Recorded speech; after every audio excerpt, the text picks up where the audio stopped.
kuna na ndam na toujours temps soit bien te pour les apprécier vraiment. Les ça un problème za nini? Na écoute penga vraiment na ki na besoin kuto solo nganga no biso mbale. OK. Eza un peu problème moko ya pasité oyebi yango leki na ngai. Oyebi nyonso oyelekana na ndako na ngai. So na yepa na yo po yo za mukonzi. Oza mutamibeko. Nga na zalili yaya na yo. Alors soki likambo ezali avant on a ça la action il faut na yebiso mutamibeko sani oyebisanga yaya batambola ka boye bazonga ka basala ka. Osomona. Donc beau frère na yo lule. Lula komi komona nga yaya na o Jackson lelo nazali suna valeur te po asabali nga avansinga na ndako. Soit disant azalaka su na fille moko boye ngalu. Sope babota tele ki nanga na hebiti. Fille wana mwasi wana eti ngai yaya no taneti nga nazaka mukebo yo za munene. Est-ce que yondo koma yaya nga Jackson na koma leki nazaka yaya mais neti aza munene soki amoni nga na nzela ko bakela nga ba jeton libala ana ya ngai ba pesa donc ba makamuka zolo ba benjir moko na ye ko yebisa yo lelo so na longa anazo kende kuna nazo kende ko bundisa nazo kende ko betisa nazo latike naza na petit frère nga azali beaucoup mais akona kota kachote décision nga na yaki nango nde yango wana parce que na okoka suko supporter te na nga sa to sentir ta lulete. Bon, yaya, nayoki. Yo mo bien, nazali kinao. Yo en plus nazali bourgmestre ya baru. Yo yebi. Toza bato tadi libeko. Fiyo lozo ba wana, oui, nayebi. Asa ba dege belé, asa pa dege belé. Mais eloko linko sala, ko sala ngote. Atake ngai le kilo nazo yebiso. Ngala na proposer yo boy. To kinao ndenge ya normal. To bengisa ye, to tenir convocation. Aya, to baso eloko nini oye alingi. Parce que vous avez dit que vous avez des raisons. Vous avez des raisons. Parce que vous avez des raisons. Vous avez des raisons. Combattre. Soit disant que vous avez des raisons. Soit solo soit le coup. Vous avez des raisons. En tout cas, vous avez des raisons. Vraiment, en tout cas, vous avez des raisons. Vous avez calme. Vous avez des raisons. Vous avez calme. Ngai moko na olanya makambo wana pe na yebi ndenge nini na kosilisa yango. Ça va. Ça a $100 parce que je connais ça. Besoin si matin bon abo fana lulete pe $100 ça va na yokina mais et les cas 48 heures pour na à l'aise pour oza na souci na ngandi kona parce que so tikinga 2 jours bon na kokendeke pa fia pour na yebi adresse ozo kenzela ni na ke bandal ozo kolima o patisi ko fatindele ngai na souci liboso la si après na benga chauffeur tout compagnon là qui tiko na ndela ça va.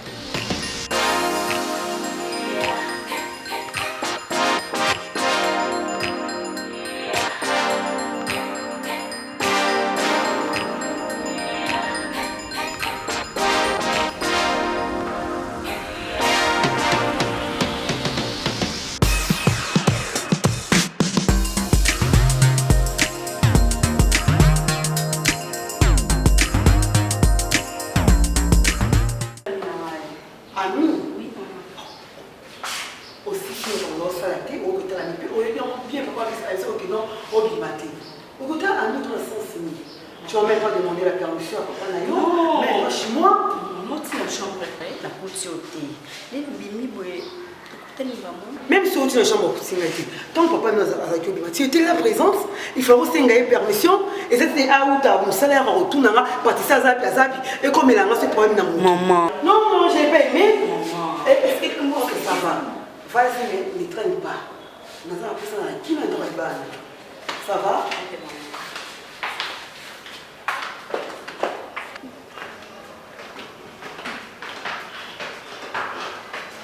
Ma fille? Ça va? Tu vas où, ma fille? Non, maman. Maman m'a envoyé. Ah bon? Oui. Faire quoi? Je veux bien me top pressing, pas papa Sola. Ah bon? C'est papa Sola? Oui, papa. Ah voilà, ça c'est vraiment un grand pressing, tout ça. Ok. Sola, ah non! Ah oui, donc, il y a ces moments nous, déjà, on a fait ça, c'est une assurance, c'est une garantie. Allez, je vais le bien joli. Ok. Allez, dépêche-toi. Ouais.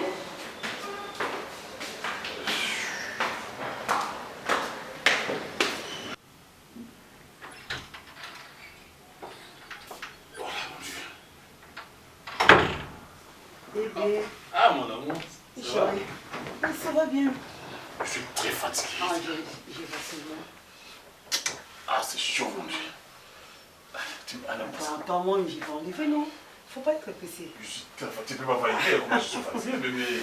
Ça c'est voilé, bébé. Mais tu viens. Bah, restez le vino. Voilà. Oh. Voilà. Ah, je suis trop fatigué, bébé. À part ça. Enlève-moi d'abord ça. Enlève-moi. Chérie, il ne serait pas... Tu enlèves, fais ça. Non, il faut premièrement tirer, non?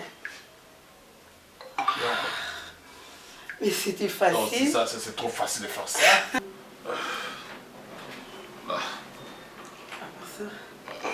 Oh, sinon j'ai assez bien. Mon Dieu, c'est quoi, c'est chérie? On a dit que vous êtes fatigué. On est fatigué.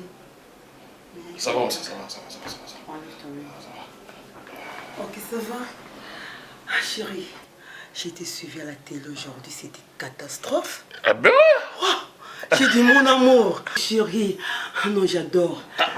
Ah bon, tu as aimé, hein? Mais pourquoi pas? Je t'aime, non? Écoutez, mon bébé chéri, mon amour, tu dois savoir, je vais te rappeler seulement. Moi, je ne suis pas n'importe qui. Député. Je suis honorable. Voilà. Je ne suis pas député, mais je suis honorable député. Ensuite, je suis professeur d'université. Là, il ne faut pas parler, je suis... Donc, ça dit que j'ai une intelligence numérique bio. Génie même. Tu sais, chérie, hein, oui. Moi, je ne suis pas un député qui vient là-bas, depuis à côté à Zolobaté, il n'y a même pas des mentions de méfiance, des mentions de censé. Non! Moi, lorsque je me rends compte que tu es ministre, tu es gouverneur, et que tu as déconné, tu n'as pas fait ce que tu pouvais faire. Ma mission, c'est quoi? J'ai été élu à Barumbo, c'est pour défendre ma commune. Dis-moi là. Mais également le peuple congolais, le peuple quinois. Dis-moi là. Ah, voilà. Non, c'était génial pour moi. Je pense que comme les acquis génial et pas dans mon comment sinayo, c'est que partout. Je sais que si les sur la quartier, les sur la commune à Barumbo étaient debout pour me suivre, je crois. Kaka Barumbo te. Balandio par-ci par-là.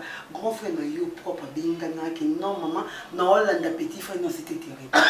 Alors bisous sur. Allez. Ça j'adore mon Dieu. Tu épouses des frères. Non. Est-ce que je vais prendre une douche et puis mais pourquoi pas? Je vais prendre une douche. Pourquoi pas chérie? Allez-moi là aussi. Papa n'a pas dit ça ici. Oui, ton nom encore. Non, mais est-ce que tu as non. Nzamba Kamala. Oui.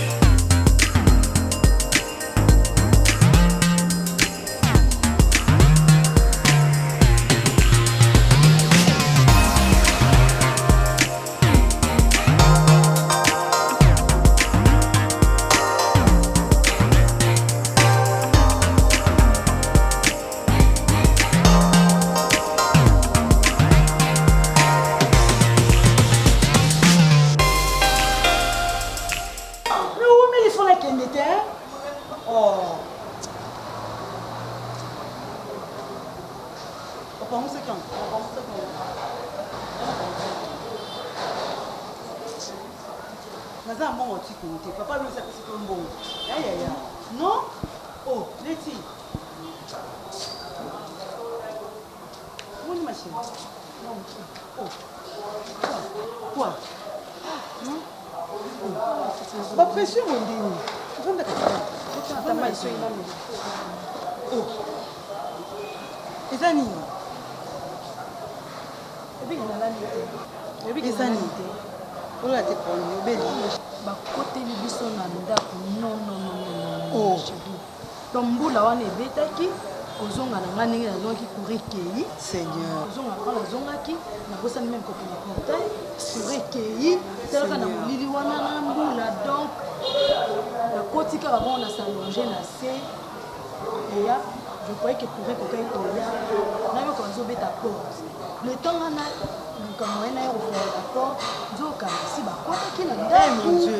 j'étais vraiment menacée toute la nuit. Donc Kouloun m'a venu à grave.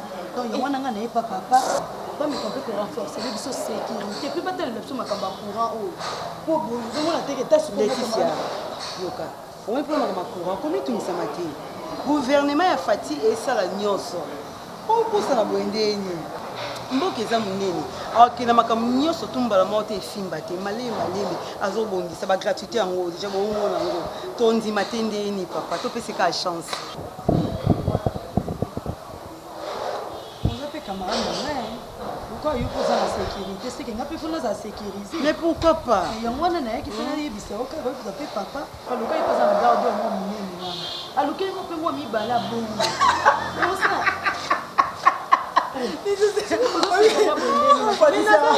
Maman no manga suko obi o sexa ah tika ba chef bongo ba peso das ko a peso que ko sana oni to ra yoka zela wa mezani na sona papa toko yebisinga komiki osamate na sona papa na buto lelo papa a sona porte Guillaume oza bourgmestre ya bango bobiki baza ba ami oui baza ba camarade oyo agité nza me passer bango grâce au kuna bourgmestre au député ausula naye to ba renforcer ka sécurité courant na biso pe ezonga stable c'est tout ma chérie ma chérie ya pesinga moko azofuta nga pe nazwi moko na compte nanga nazofuta non eza bongo te omoni sécurité na biso mo eza courant na biso koma stable basoda na biso bapolisier biso batelema basala mosala pe en plus todenosaka bato ya mabe baantivaleur ntango oyebi ke moto aza na fei na bino moto mabe denonse ye ozomona ntango balongo tu na kati tokoma sécurité tokomi libre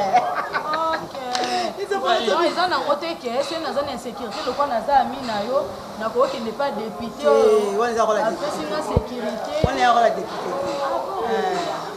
tokokela soka nzambe kisi azwaka salon azongisa nekisa baisinga yo mona mwana ndako papa na bino ochelo bagama yo pardon nasufri na butu nalombi te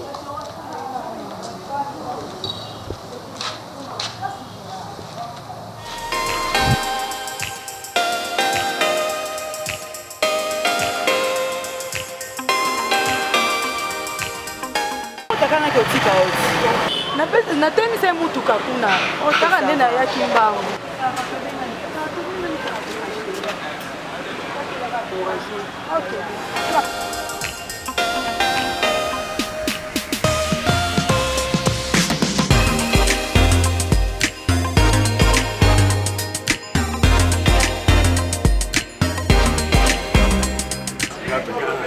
natonisa mine esengo makasi wana simanuka ata oyoke bato batikali koyoba navandi pena oyoka totobalo ye pena tozi mwana bango asolo mokonzi azalaka koyi ngabi nameki koflashe ka moke nabi wana azali kutu coach awutini kutu kozala entraîneur donc aosala mambo bien te bato babi te ye nde mutu nde pena aosala mambo bien na komi na bango aza coach azocoache bango tadi mese nga blo na koti bango na oki pena bango kumisa na ndenge moko ya kosakana te donc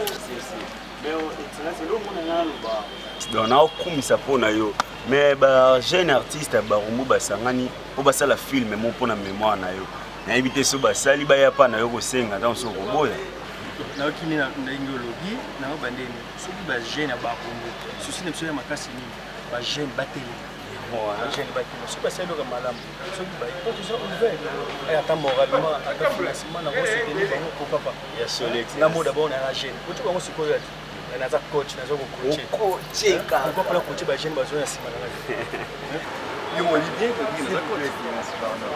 Gloria eka otala ndeko na ngai awa bakangaki ndeko na yo ndeko na ngai Paul bakangaki ye awa okutina kuna bourgmestre ata mwana kutu ye azolela mingi mpo papa na aza te papa bourgmestre meke mpe kosunga ngai ndeko na ngai bakangaki ye kuna safe déjà 3 jours yango sunga ngai asalani ndeko na ngai Paul papa osunga ngai mwana kutu ye azolela mingi mpo papa na aza te asalani mwana tokuseleki ka makambo aviole ozoloba mpona polo wapi kaka polo moko nga nayebi ka wana oyebi ya ndeko na ngai excellence pol wana aza vraiment kuluna ya kosakana te aviola te me aviolaki oyebi lisolo etianso babetele to na biro ye wana Parce que vous avez c'est dans ça la ligne. C'est du sous besoin de konanga. Vous assure que ba ko c'est les makas. Excellence, ada violeur, colonel monene. Maman, na yo kino sutolo. Mais on va le senga na yo, hein? En tant que bourgmestre Barumbu, tika la justice à sala makambo na yo. Hein maman, tika justice et sala makambo na yo. Vous comprenez? Bana bongo na li. Neti ngai en tant que bourgmestre Barumbu. Na lingi te que baru des autres des ala. Donc bana bongo il faut bakanga bango batinde bango musika. Bana Barumbu oyo bazana souci Barumbu Barumbu ezala na kimia. En tant que nga bourgmestre ya Barumbu on a lobby. Eh maman. Merci beaucoup papa. Ata to sengi saka pona motema pasi ande ko biso. To yebi kente ba biso aza ko mako. Ko biso ça musana ngo isaka musana. Merci vraiment Nzamba papa. Ça va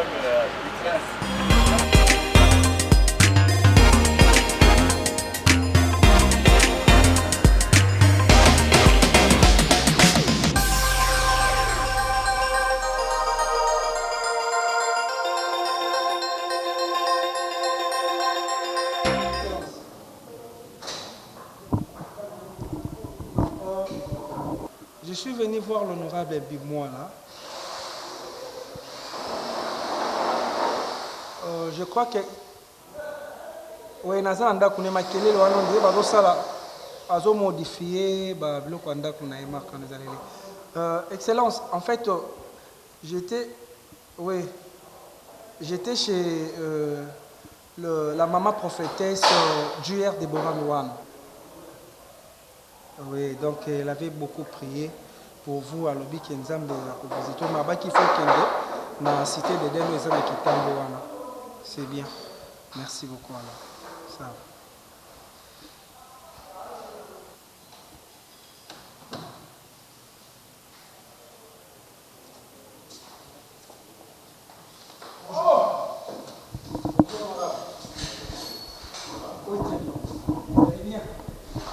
Bonjour maman.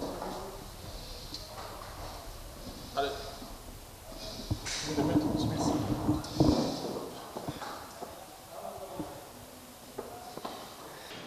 Quelle bonne nouvelle. Merci beaucoup, honorable. En fait, je fais des démarches pour vous voir. Malheureusement, il y avait des coques à jambes, mais le bon Dieu a fait grâce. Et quand je vous avais vu le jour-là en train de parler avec la population, surtout celle de notre commune Barumbu, et j'avais soulevé ma main, c'est moi qui vous avais dit à propos de Kassai. Ah, le monsieur là, le courageux. C'est toi? Oui.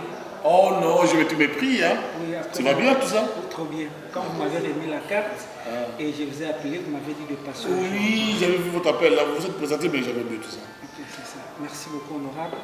Moi, c'est M. Kalingunda. Je suis aussi un ancien de Barumbu, sauf que... Ah, excusez-moi, j'ai oublié cette madame, hein. Maman Félix, elle n'est pas présente.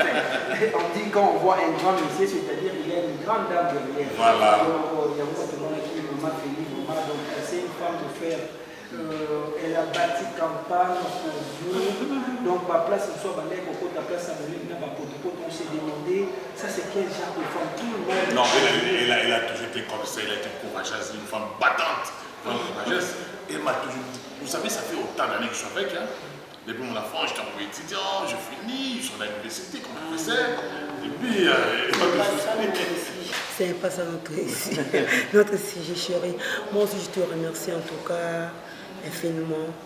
Merci parce que ça va comprendre aussi pour nous, pour mon mari en tout cas, c'est à féliciter vraiment. Merci beaucoup, maman. Ouais, pas de quoi. Tu me parlais d'un projet développement, un projet qui tirait à l'artistique, il s'agit de quel projet tu peux me parler? Oui, honorable. En fait, notre souci, c'est juste pour vous aider. Vous étiez élu en 2018. On aimerait, nous, les artistes de Barumbu, qu'on aimerait bien porter encore notre main parce qu'on vous a soutenu lors des élections et le bon Dieu a fait grâce que vous avez vous êtes sortis parmi plus de 400 personnes. Il y avait des meilleures voix. Il y avait, vous étiez vraiment le premier sans contestation. Nous, c'est l'objectif. Nous sommes en train de réaliser un film juste pour vous honorer, vous, en tant que notre député, parce que souvent, il y a beaucoup de gens qui honorent la personne s'il ne plus, si la personne est décédée. Mais nous, on a dit non. Pendant que vous êtes vivant, nous, on doit créer un film à mémoire de vous et notre bourgmestre. Il y a des grands artistes comme le Deux Bondo. Donc aujourd'hui, Barumbu et Zuzonga, moi, c'est ma mère. Biso Tobike, tout ça, la film, wana, juste pour nous honorer. Mais le problème, c'est qu'on puisse juste avoir l'espace dans la chaîne et la télévision où ils allaient. Parce que on a ça la promotion de Biso Bana Barumbu et on ne sera pas ingrat. Il y a beaucoup d'artistes. Monsieur Kali, c'est vraiment une idée géniale. Pour ne pas dire une idée magistrale. Ce n'est pas facile. Quand vous trouvez des gens qui se sont réunis, qui se réunissent pour soutenir une personnalité politique, ce n'est pas facile. Moi, je crois humblement, vous aurez un espace. Et en plus de l'espace, je vais commencer à vous soutenir sur le plan financier, sur le plan matériel. Je suis disposé, madame, n'est-ce pas? Je suis disposé, je suis prêt même à acheter le matériel qu'il faut pour votre tournage. Alors, cela étant, madame, je ne sais pas, je suis obligé d'appeler madame, monsieur le directeur de programme. Vous comptez passer combien de fois par semaine? Même 4 fois semaine. Non, mon chéri. Moi, je vois dans notre espace, quoi. Il n'y a plus de théâtre. Il peut toutefois passer même 5 fois, 6 fois. Pourquoi pas? Ça veut dire qu'on va passer les matins, midi et le soir. C'est notre promotion. Il ne faut pas interdire. C'est notre promotion. Et moi, quant à moi, je vais aussi vous soutenir. Merci. Ah bon? Madame, c'est ça. Madame, je crois également que, comme je l'ai dit, vous aurez votre espace dans notre chaîne. Mais je fais aussi de mon mieux pour que vous ayez d'autres espaces dans notre chaîne également. Ce sera mis pour notre intérêt.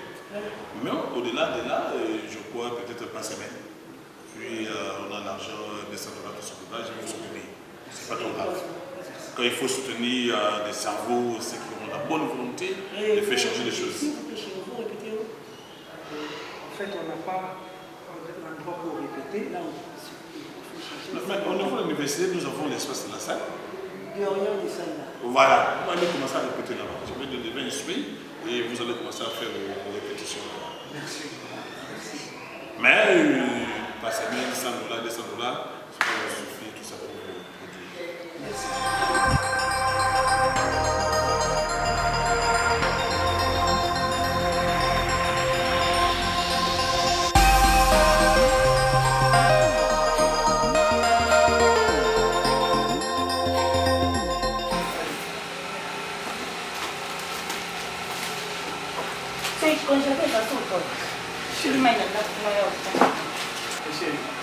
Je ne te comprends pas. Juste depuis la bande à Kawa, et tu me dis que tu le mariais, aussi le Ndiabokanda, c'est quoi? Lule, on dérange nga ko songa nunda. Pas sa place na musala. Ah bon? Nga na respecta ka. Na tia ko na place na nga kyoza mobile na. Kendo sa zoba na oyo sa banda. Kende kusola na bango ba pesa o mal. Quel genre de boussoba que tu veux parler par là? Chérie, regarde-moi un peu. Quel genre de boussoba que tu veux dire par là? Aussi ni zelo que tu ngana na travailler ça. Oui. Là, on a un problème de chérie. Toi, tu dis que boussoba. Quel genre de boussoba que tu veux dire par là? Lule la monia, au moins il est vénal. On a ce soso par la maison avant. Parce qu'on a pour ça na vendre. Lule. Je suis aussi. Bandanga no tsumbale. Ngana, to balana 19 ans ya molo. Obeta nunga oui, dans un mois. Mais na respecta ka makasi ata chemise na obo na col na simba kati na pesa ko respect. Pourquoi chérie na nga?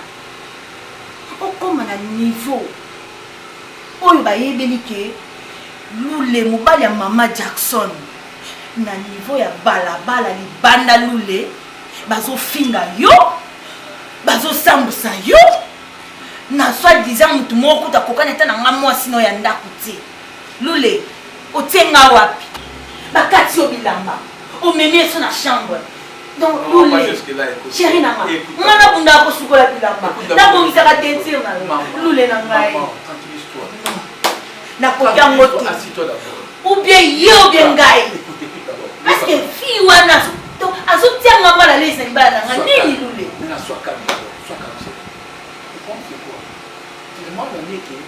depuis ton si je ne t'avais pas expliqué que je vivais avec Ngalou, ça fait longtemps. Tu as dit 19 ans. Moi, je fais avec elle une année, donc ça fait au moins 20 ans passés. Maman, effectivement, tout ce qu'on t'a raconté, il y a Tokutana Kinaye, j'étais en chantier, et du coup, je l'avais vu apparaître. Il a commencé à dire n'importe quoi. Donc, étant que Mobali, je ne voulais pas m'approcher, je me suis retiré d'elle. Chérie, si on te dit que si on te dit que Asimane Nabidamba, c'est du mensonge. Oh! Mais je te dis, chérie, je suis là en face de toi. Je te dis ce qui est vrai, c'est du mensonge. Pur mensonge. Asimane Nabidamba, on en a parlé avec elle comme ça, et puis, à travers, je me suis dit, je ne peux pas continuer à discuter comme ça avec elle, je me suis retiré d'elle. Chérie, ce que j'aurai à te dire aujourd'hui, je reprends ça. Je t'aime tellement de trop. Je ne connais absolument rien à problème. Il y a moi, je jure au nom de Dieu. Mon Dieu, je jure au nom de Dieu, chérie. Si moi je savais quelque chose, pourquoi te faire souffrir? nalingana na monso parce que yo monso anga passe mais ngana lakisa ko kana lingaka mais tozokata na monso moni lelo soki na si sala kuna na ba client mo funa sala ba osuka so na si sala lule nazokende pa petit frère na ngai ya bourgmestre na pesa e dossier au poto sana kimia na libala na ngano sombala mais soki na mena on a niveau à l'état te en tout cas nous cause na kimia maman allez-y moi aussi je te donne mon affaire allez-y si je connais quelque chose je ne peux pas te dire il y a aucun monde à petit frère là je te promets moi je te dis allez-y chérie maman chérie la mission on a la ébobala qui se lule asala ngai maman on a zaki na besoin de moi ata nino na nga pa mungo na l'histoire il n'y a rien waouh très joli hein maman je t'aime de trop. Ça va, merci beaucoup. Ok. Allez. Là, comme ça, nous t'as ça nous a bizarre. C'est bon. Je suis là, chacun. Pourquoi je te dis c'est honorable? Mais monsieur, non, honorable tonneau, faut massou en plus ça se massou pour te voter yo. Ndeba hepsa kama mutu. Kolingini na tela biloni, bolali ba. Ngabe na natali ngami no? Oh, napesa masua. Napesa bino ta balinière. Napesa ta balinière jamais. Ka, Nathalie, donc on a bateau attention na bango, on dit ba dire nga. Ah, na sombe on ba boîte. Ba boîte. Papa. Nzoka ne ba pena sembo te bi zelo ko na ba boîte na ba kai na yo. Ah, papa, zelo ko ba kai na ba boîte. C'est pas possible. Ba bi zelo ko mo. Na zela na ta na bo. Papa, na bibala combien? 4 fois. 4 fois? Ah. Oh. Ah bon? Ah. Papa. Non, écoutez Tono. Non, tu vas banda Kala. Roger Bimon. Alors, oui. Roger Bimon. Alors, on dit pour voter. Les arrêtés pour passer donc. Ok, ce que maman va puta, on peut se voir boitou, on peut se voir bongo, kabibi lambate, c'est pas ça. Na somba qui n'a pas filé na bandobo. Nous sommes à voter. 4 voix. Alors, surtout, on a sur la campagne. Oui, c'est un projet de ce genre de Guinée. Nabima. Député pour ça. Gouverneur. Mon Dieu. Gouverneur à l'Équateur provincial de Banda. Gouverneur provincial de l'Équateur. Député national. Ton nom, c'est pas ça. Tu fais entre-temps, au député, gouverneur, national, député provincial, national, gouverneur. Non, c'est une grosse erreur.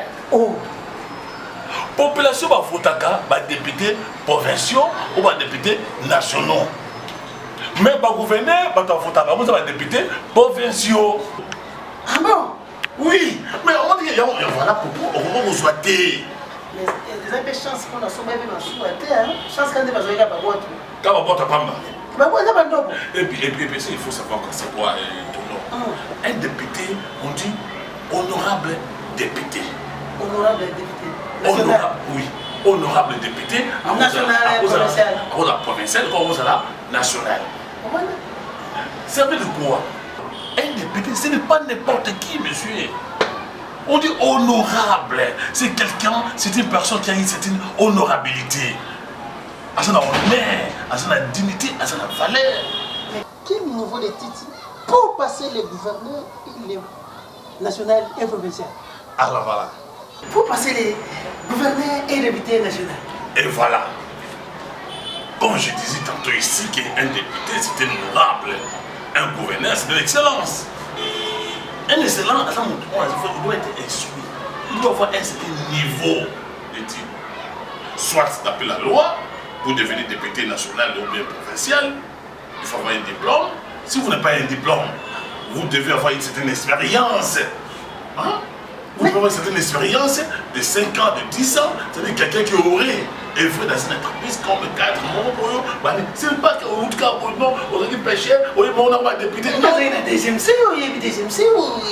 même bon, on a des sous-comptés. Depuis qu'on a la deuxième CO, autant on est suspect. Dans ce cas, pas faire. Mais comment tu n'as pas écoutez ton nom. Quand on a la position de député national ou bien provincial, on est pour ça aller au gouverneur. Tu vas tenir le discours à quelle ligne? Toute ligne. Mais tout là, ça dit quoi? Un député ou un gouverneur. Mais comme je disais, un député, ça monte au yo. Et ça te voilà hier pour attendre va ponter.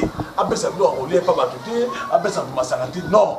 La mission principale d'un député, c'est élaborer des lois. Alors pour élaborer des lois, il faut avoir certaines connaissances, il faut avoir certaines matières. Et ça te dit par exemple, on dans un député, mais tu vois élaborer quelle loi? Ma proposition de loi. Et puis il faut savoir, les députés sont venus, c'est ce qu'on appelle mention d'essentiel. Mention d'essentiel. Mention d'essentiel. Et d'essentiel. Mention d'essentiel et d'essentiel. Alors, mention de méfiance, c'est bien. Hein? Mention de méfiance, c'est bien. Et méfiance. Mention de méfiance, tu dis? Mention de méfiance. Et méfiance et ma fiancée. Comme il fiancé moi à Zakiranga.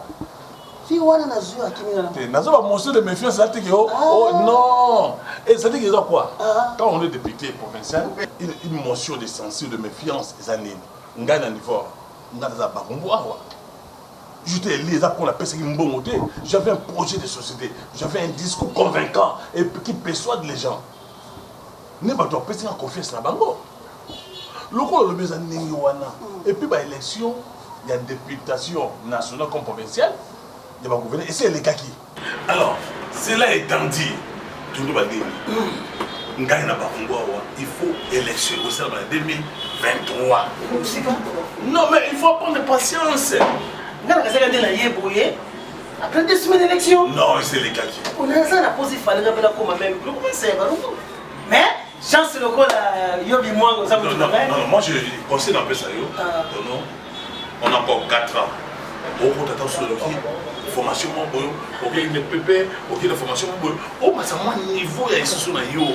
Roger, quand on vient ça. Je ne fais pas la valeur. Non, regardez ça. Moi, je ne veux pas. C'était la fin. Mais pas mes transports, Roger. Davina. Mais je te dis, tu fais semblant, Yaya. Ça, c'est pas une façon de me respecter.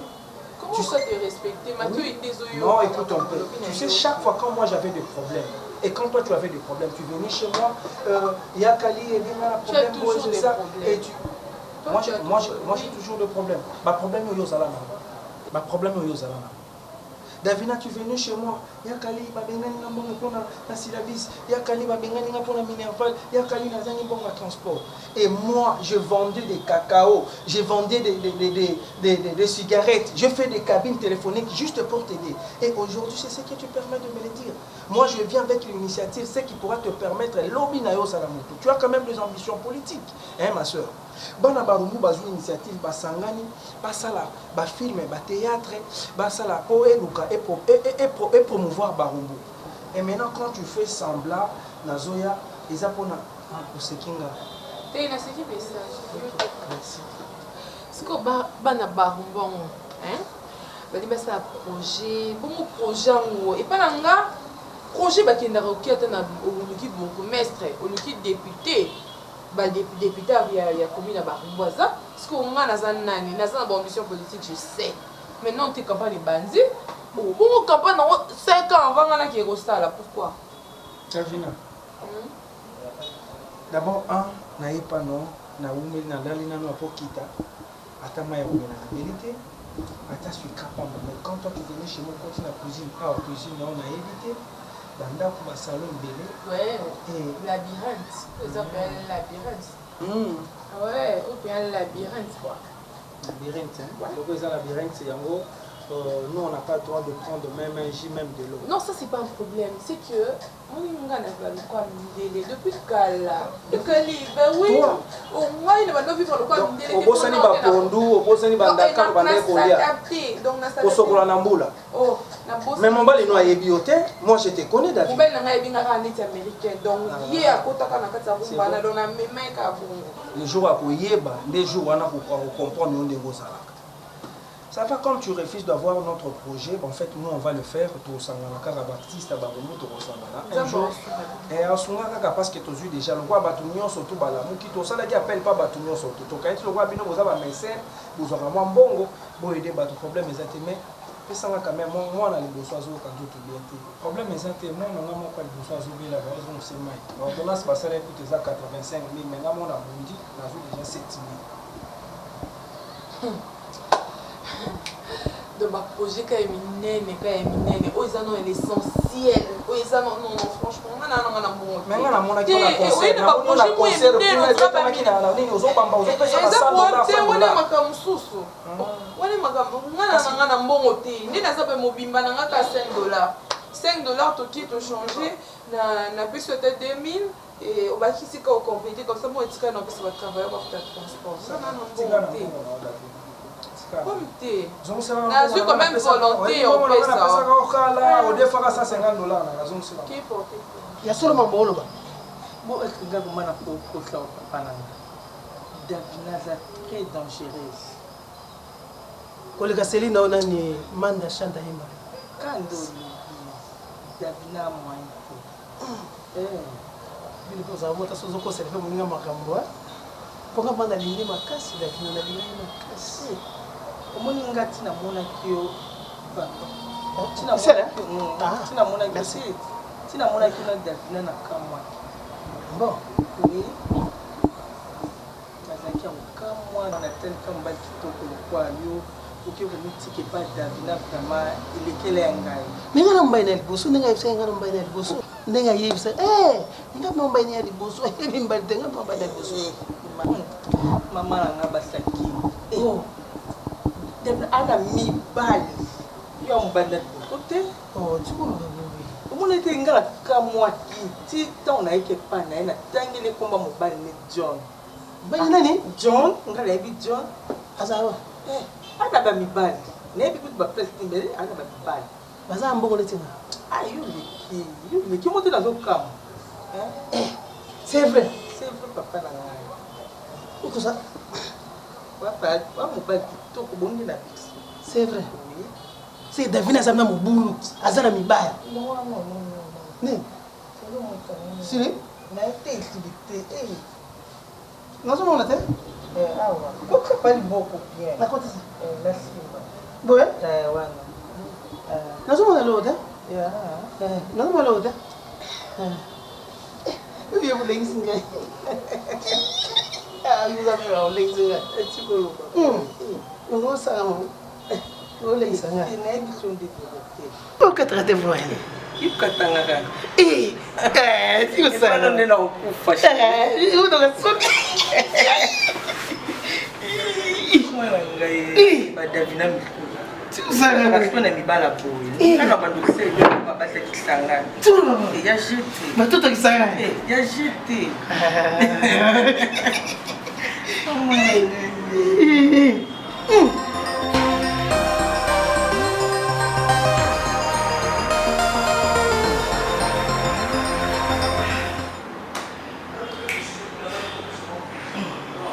Davina.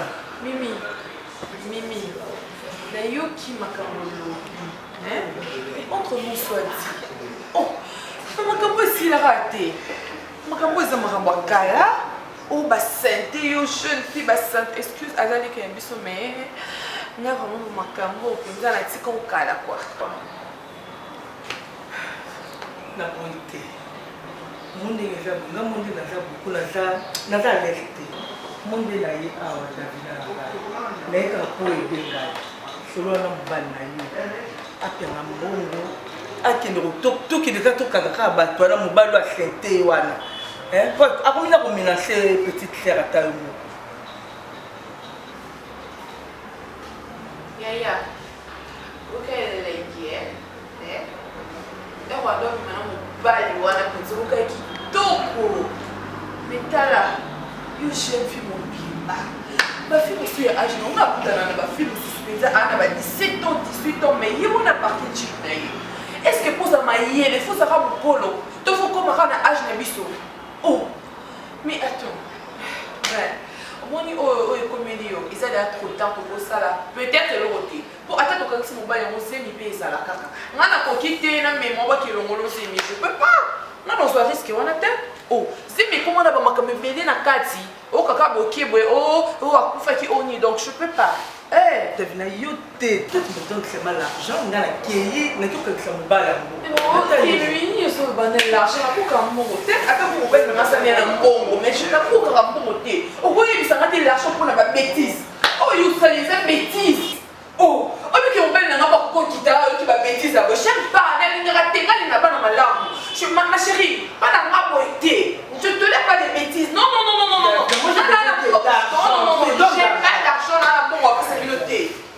je suis désolée. Arrêtez ma copine, mais boïtier. Boïtier, mon bel nom pour quitter là, on va pour la fille, on va s'aider d'abord, on va consentir si là. Ok, Luca. Davina. Ok, non, Luca. C'est d'accord. Ok. On va voir. Y'a beau et vraiment. Oh là là. Basente ondenge nini comment bakokosente ndenge neti nini po avant nano oyo tosala likambo fo mwa mbongo ebima ngaka ozinga boyo obotisanga mwana otue